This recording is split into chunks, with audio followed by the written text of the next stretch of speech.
Hello, I am Astha Verma, Assistant Professor, Sri Rawatpura Sarkar Institute of Pharmacy. I welcome you all to SRIP Edu Pharma YouTube channel.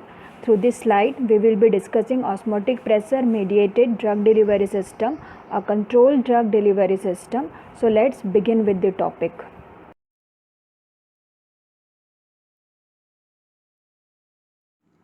Through the slides of osmotic pressure mediated drug delivery system हम लोग सबसे पहले discuss करेंगे introduction, जिसमें हम लोग ये जानेंगे कि osmotic pressure mediated drug delivery system होता क्या है। फिर उसके बाद हम लोग डिस्कस करेंगे थ्योरी की कौन से फैक्टर्स रिस्पॉन्सिबल होते हैं ड्रग को हमारे बॉडी में डिलीवर कराने के लिए। उसके बाद हम लोग इसका बेसिक कंपोनेंट्स स्टडी करेंगे। उसके बाद फिर हम लोग जाएंगे classification of osmotic drug delivery system, जो कि इम्प्लांटेबल ऑस्मोटिक पंप और ओरल ऑस्मोटिक पंप से बना हुआ है। फिर उसके बाद हम लोग डिस्कस करेंगे कि इसके मार्केटेड ऑस्मोटिक पंप्स के एग्जाम्पल क्या है। Now let's discuss what is osmotic pressure mediated drug delivery system. Osmotic pressure controlled release oral drug delivery system एक एडवांस ड्रग डिलीवरी सिस्टम है जो कि यूज़ करता है osmotic pressure as the driving force to deliver therapeutically active ingredients. इसका main जो आपका clinical benefit ये होता है कि ये एक इम्प्रूव करता है ट्रीटमेंट टॉलरेबिलिटी को और पेशेंट कंप्लायंस को। इसमें मैंने जो एग्जांपल दिया है वो ऑस्मोटिक ओरल पंप का है, जो कि हम लोग डायग्राम में देख सकते हैं। ओरल ऑस्मोटिक पंप है जो it consist of a tablet core में जो है हमारा therapeutically active compound plus osmogen रहता है, which is completely enclosed by a semi permeable membrane which has the delivery ports in the form of orifice delivery orifice which can be one और more than one and it has a particular within इन mm। तो जो drug होती है वो release होती है in a form of solution और a suspension over the extended period of time. The rate at which the core absorbs water depends upon the osmotic pressure generated by the core components and the permeability of the membrane coating। अब हम लोग discuss करते हैं कि what are the factors responsible for the release of drug from the osmotic pumps. जैसा कि हमने अपनी प्रीवियस स्लाइड में देखा कि ऑस्मोटिकली डिस्पर्सन फॉर्मुलेशन बना रहता है एक सेमी परमिएबल मेम्ब्रेन से, जो एनक्लोज करता है थेरापेटिक एजेंट को और एक ऑस्मोजेंस को, which together exhibit an osmotic pressure. जब हम अपने डिलीवरी सिस्टम को एक्वस एनवायरनमेंट या फिर बॉडी फ्लूइड्स में रखते हैं तो ये वाटर को इम्बाइब करता है through the process of osmosis. अब ऑस्मोसिस क्या होता है? Osmosis is the movement of solvent from low concentration to the high concentration through the semi permeable membrane. जैसा कि हम अपने डिलीवरी सिस्टम को रखते हैं अपने बॉडी फ्लूइड्स में, तो डिलीवरी सिस्टम खुद में एक हाई कंसनट्रेशन है और हमारा बॉडी फ्लूइड्स लो कंसनट्रेशन को रिप्रेजेंट करता है। तो उसके ऑस्मोसिस के हिसाब से फिर हमारा फ्लूइड फ्लो करता है from low concentration to the high concentration. उसकी वजह से क्या होता है, एक ग्रेडियंट ऑस्मोटिक प्रेशर क्रिएट करता है जो कि मॉड्यूलेट करता है ड्रग के रिलीज़ को। अब जैसा कि हमारे पास इक्वेशन है, हम लोग इक्वेशन से भी देख सकते हैं कि रेट ऑफ ड्रग डिलीवरी कैसे आपका डिफ़र करता है। तो del Q by del T जो कि ड्रग डिलीवरी को शो करता है from osmotic pump is equal to PWAM into pi S minus pi C into SP upon HM, जिसमें कि PW क्या होता है, वाटर परमिएबिलिटी और फिर सेमी परमिएबल मेम्ब्रेन। AM जो होता है इफेक्टिव सरफेस एरिया होता है, और जो पाई S माइनस पाई S होता है वो एक ऑस्मोटिक प्रेशर ग्रेडियंट है। पाई S हमारा डिलीवरी सिस्टम का ऑस्मोटिक प्रेशर है जो कि सैचुरेटेड सॉल्यूशन ऑफ ड्रग और ऑस्मोजन के द्वारा क्रिएट किया जाता है, और पाई C होता है osmotic pressure of the GI fluid. SP हमारा सॉल्युबिलिटी ऑफ द ड्रग है, और जो HM है वो थिकनेस को डिनोट करता है of a semi permeable membrane. तो इस इक्वेशन से हमको पता चलता है कि आपका जो रेट ऑफ ड्रग डिलीवरी है it is directly proportional to the difference in osmotic pressure gradient between the saturated solution of osmotic active compound and osmogen and osmotic pressure of GI fluids. Now let's discuss the advantages of osmotic pump over other delivery system. First, the delivery rate of zero order is achievable with osmotic systems. इससे हमको zero order release मिलता है जो कि एक predictable आपका order release है and it is concentration independent and time dependent. और रिलीज़ रेट को हम डिले भी कर सकते हैं या पल्स्ड भी कर सकते हैं required on the condition of the disease. हमको हाई रिलीज़ इसका मिलता है as comparison to the conventional diffusion control drug delivery system. Oral osmotic pumps का एक और बहुत अच्छा एडवांटेज है कि it is independent of the gastric pH and hydrodynamic conditions of the GI fluid, plus it has the advantage of high degree of in vitro and in vivo correlation that is obtained in the osmotic pump drug delivery system. अब हम लोग discuss करेंगे basic components of osmotic control drug delivery system. तो सबसे पहले हम लोग start करेंगे ड्रग का। हम लोग को सबको पता है कि drug should possess specific physicochemical properties so that it can be formulated for a zero order control drug delivery system और ऑस्मोटिक पम्प। सबसे पहले ड्रग की जो बायोलॉजिकल हाफ लाइफ है वो शॉर्ट होनी चाहिए। It should be around 2 to 6 hours. जिसकी बायोलॉजिकल हाफ लाइफ वैसे ही बहुत ज़्यादा है तो it is not a good candidate for control drug delivery system. First and second, it should have prolong release of drug according to the requirement in the diseased condition. It should be potent and solubility should not be very high or low in the fluids. Second, semi-permeable membrane. Semi-permeable membrane should retain its dimensional integrity. It should have sufficient wedge strength and water permeability.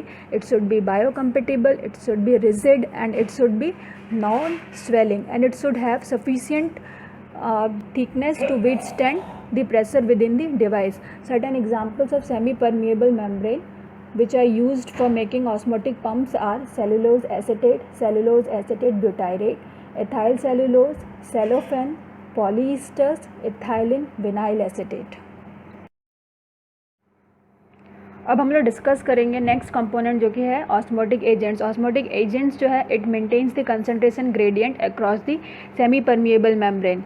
It also generate a driving force for the uptake of water and it assists in maintaining the drug uniformity in the hydrated formulation. Examples हैं ionic compounds या inorganic salts। ionic compounds के example हैं sodium chloride, potassium chloride, sulphates of sodium और potassium. Water soluble salts of inorganic acids के example है magnesium chloride और sulphate, lithium sodium और potassium chloride. Water soluble salts के examples हैं magnesium succinate, sodium benzoate, sodium citrate, sodium ascorbate. Carbohydrates के example है mannose, sucrose, maltose, lactose. ये सब ingredients they act as a osmotic agent. जो carbohydrates है वो कॉम्बिनेशन में भी यूज़ होते हैं जैसे कि mannose and fructose and maltose, sucrose and lactose. ये सब जो है आपके कार्बोहाइड्रेट्स के कॉम्बिनेशन में भी यूज़ करते हैं and it is used as a osmotic agents. Next है हमारा pore forming agents. Pore forming agent जो है एक माइक्रोपोरस मेम्ब्रेन बनाता है across the semi permeable membrane, जिसकी वजह से आपकी ड्रग जो है वो डिलीवर होती है एट अ कंट्रोल्ड रेट। इसके एग्जाम्पल है sodium chloride, sodium bromide, potassium chloride, potassium sulphate, sucrose, glucose, fructose, mannose, lactose and sorbitol. Now next comes the plasticizers. Plasticizers changes the viscoelastic behavior of the polymers and this also affects the permeability of the polymeric films. Examples are polyethylene glycols, ethylene glycol monostearate, while examples like diacetate and triethyl citrate, it lowers the permeability of the polymeric films. Next is the flux regulators. The flux regulators regulate the permeability of the fluid. Examples are hydrophilic substances such as polyethylene glycols, polyalkylene glycols and polyhydric alcohols. It also contains hydrophobic materials such as diethyl phthalates. Now begins the classification of osmotic pump. Osmotic pumps are classified as implantable osmotic pump and oral osmotic pump. Implantable osmotic pump contains Rose-Nelson pump, Higuchi-Leeper pump, Higuchi-Thuis pump, mini osmotic pump.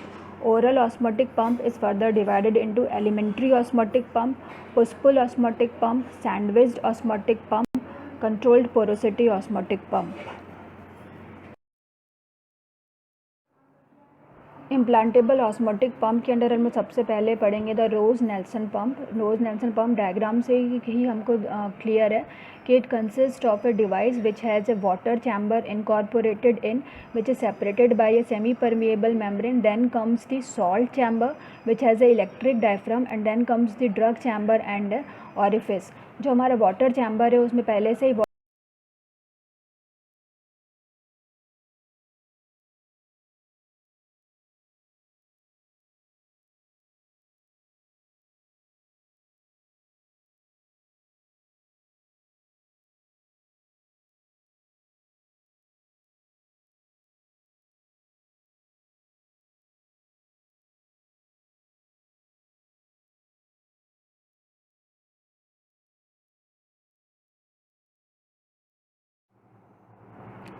Higuchi-Lippert pump which comes under the implantable osmotic pump।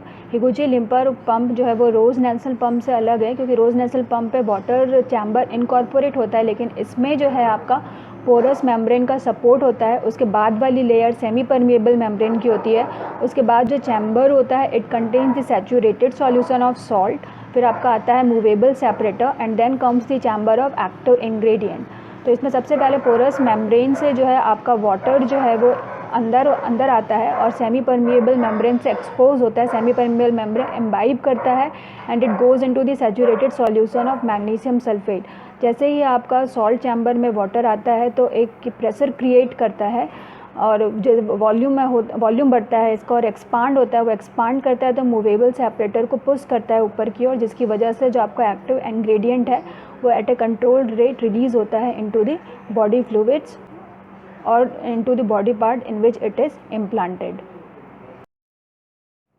Next is Higuchi-Lewis pump. It consists of semi-permeable membrane which itself act as a rigid outer casing of the pump। उसके बाद जो next layer होती है वो ऑस्मोजन की layer होती है। उसके बाद फिर एक कोलैप्सिबल मटेरियल की लेयर होती है। उसके बाद वाला चैम्बर है which contains the active ingredient. तो जैसे ही ये बॉडी फ्लूइड में एक्सपोज होता है तो आपका सेमी परमिएबल मेम्ब्रेन से वाटर इम्बाइब होता है and it goes into the chamber containing this osmogen. Osmogen जो है प्रेशर क्रिएट करता है और उसका वॉल्यूम एक्सपांड होता है। वॉल्यूम एक्सपांड होता है तो फिर आपका जो कोलैप्सिबल मटेरियल की जो वॉल है it pushes towards the inwards, जिसकी वजह से क्या होता है आपकी ड्रग जो है वो धीरे धीरे फिर रिलीज़ होती है into the body fluids.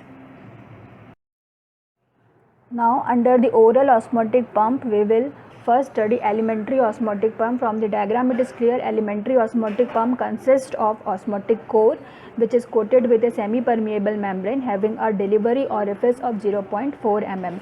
From the diagram it is clear that due to the concentration gradient semi-permeable membrane will imbibe water and it will reach the core and the hydrostatic pressure will develop in the core which will move the drug out of the delivery orifice at a controlled rate. Now under oral osmotic pump, second is the push-pull osmotic pump which consists of two compartments.